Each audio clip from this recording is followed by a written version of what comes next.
ಪರವಾಗಿಲ್ಲ, ಆದ್ರೆ ನಿನ್ನ ಕಣ್ಣೀರ್ ಕಾರಣ ಏನು ಅಂತ ಹೇಳು. ನಿಮ್ಮಂತ ನಂಬಿಕೆ ದ್ರೋಹಿನ ಮದ್ವೆ ಆದ್ನಲ್ಲ, ಅದಕ್ಕೆ. ಸುಳ್ಳು. ನಿನ್ನ ದುಃಖಕ್ಕೆ ಬೇರೆ ಏನೋ ಕಾರಣ ಇದೆ.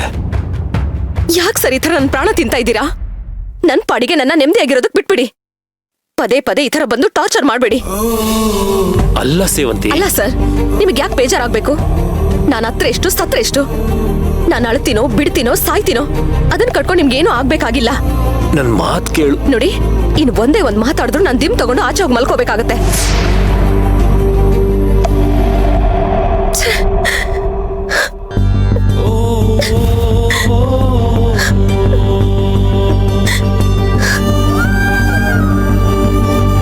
ಮೋಸ್ಟ್ಲಿ JP ಏನಾದ್ರೂ ನನ್ನ ಮಾತಕ್ಕೆ ಕರಗ್ಬಿಟ್ನಾ?